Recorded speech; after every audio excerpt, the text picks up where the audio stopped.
आपसे निवेदन है कि घर में इज्जत और सम्मान पाना है तो अपनी उपयोगिता बनाए रखिए। जो आदमी अनुपयोगी हो जाता है, बेटे भी अपनी इज्जत नहीं करते। ध्यान रखिए, बुजुर्गों से निवेदन है कि जब तक हाथ पैर चल रहे हैं और शरीर जवाब नहीं दे रहा, तब तक अपने को उपयोगी बना करके रखिए।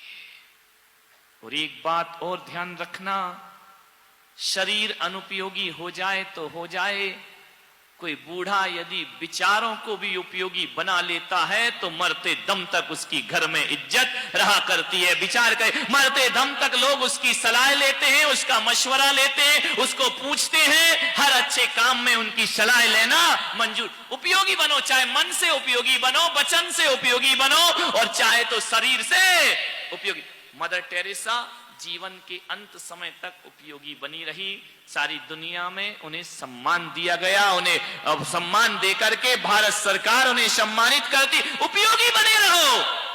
उपयोगी नहीं रहोगे तो कोई भी तुम्हें पूछने वाला नहीं। अरे उपयोगी बने रहो मेरे भाई, ना बन सको निरूपा राय, ललिता पवार ही बने रहो, ताकि मरते दम तक एक रोल तो तुम्हें प्राप्त होता रहे। उपयोगी बने रहो जीवन में, निरुपयोगी नहीं। कुछ ना कुछ काम करते रहो। ध्यान रखिए, कोई व्यक्ति किसी के निकट आता है, कोई व्यक्ति यदि किसी से जुड़ता है तो पहले वो ये सोचता है कि इनके निकट जाने से मुझे फायदा क्या है। आप घर छोड़ छोड़ कर यहां आ रहे हैं प्रवचन में, यदि मैं उपयोगी बातें ना बोलूं तो बरसात तो क्या, मौसम खुल भी जाए तो पंडाल खाली का खाली रहेगा। ध्यान रहे, हर व्यक्ति किसी के पास, तुम भगवान के मंदिर में क्यों जाते हो, कुछ ना कुछ उपयोग तो होगा उनका। बिना उपयोग के कोई कहीं जाता नहीं है। ध्यान रखिए, एक पत्थर को भी हम भगवान तभी मानते हैं जब उससे हमें कोई लाभ हुआ करता है। कौन किससे जुड़ता है? तुम मेरे से जुड़े हो तो तुम्हें लगता है कि देखो महाराज से कोई लाभ हो रहा है या नहीं हो, और लाभ नहीं है तो कोई। और मैं आपसे यदि जुड़ता हूं तो मैं गफलत में नहीं रखूंगा। मैं भी देखता हूं कि उपयोगी आदमी है तो इससे बात करो, और उपयोगी नहीं है तो वक्त बर्बाद करने से कोई मतलब नहीं है। हर व्यक्ति उपयोगिता देखता है। ये मत सोचिए कि मैं संत हूं, संत होने के बाद भी उसे ही ज्यादा वात्सल मिलता है जो उपयोगी रहा करता है। ध्यान रखना, उपयोगी बनो। यदि सड़क का पत्थर भी उपयोगी हो जाए और किसी शिल्पी के हाथ में चला जाए तो ठोकर खाने वाला पत्थर भगवान बनकर मंदिर में जाकर के बैठ जाया कर। उपयोगी बनिए।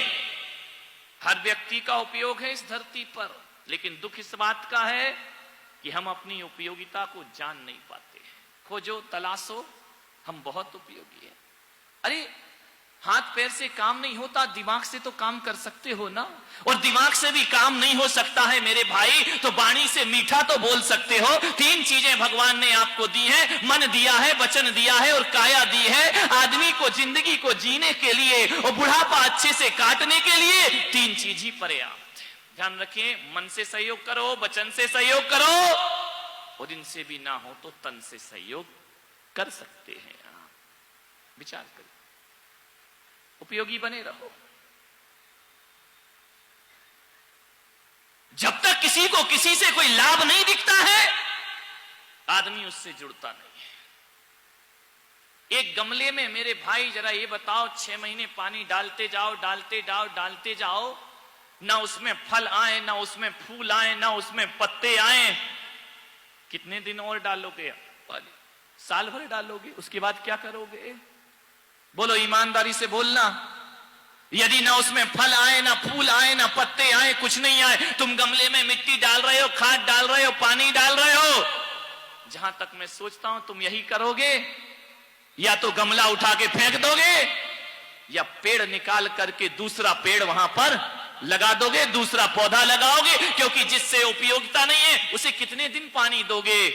थके बैल को कौन पूछता है मेरे भाई। बैल जब तक चलता है तब तक किसान अपने पास रखता है, और जिस दिन थक जाता है उसे आवारा सड़कों पर छोड़ दिया जाता है। गाय की इज्जत तभी तक है जब तक वो दूध देती है, और जिस दिन दूध देना बंद कर दे कोई उस गाय को घास डालना भी पसंद नहीं कर। ये दुनिया है, मैं ये नहीं कह रहा हूं कि ऐसा करना चाहिए, लेकिन मेरा विषय तो आज ये है कि गाय को दूध देने के बाद रखना या नहीं रखना ये अलग सब्जेक्ट है, लेकिन मैं तो लोगों के व्यवहार की बात कर रहा हूं कि यदि गाय दूध देना बंद कर दे तो लोग उसे पूछना भी बंद। और जो गाय दूध देती है वो लात भी मारे तो उसकी लात सहन हो जाया कर। कहते ना कि दूध देने वाली गाय की लात भी अच्छी, और जो दूध नहीं देती वो सीधी भी खड़ी रहे तो कोई उसको पूछता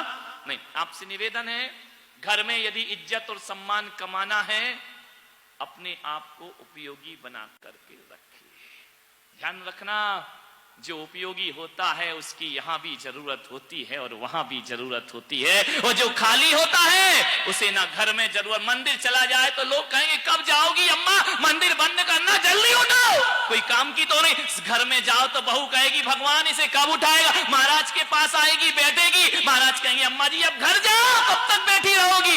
निठल्ले मत रहो, जीवन में कुछ ना कुछ करते। कौन कहता कि बुढ़ापे में कुछ नहीं होता?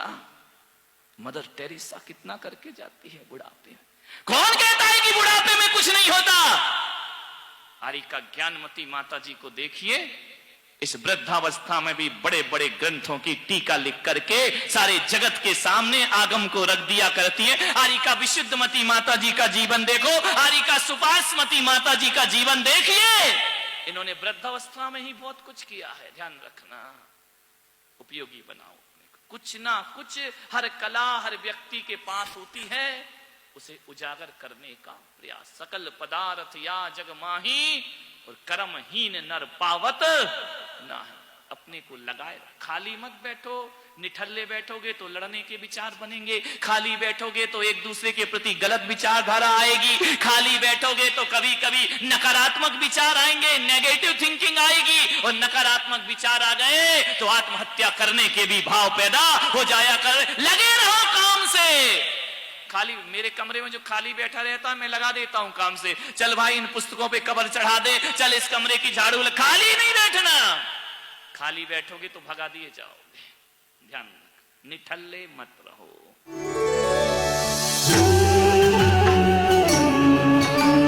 संस्कार संस्कार संस्कार, द चैनल ऑफ इंडिया। हमारी संस्कृति, हमारी विरासत।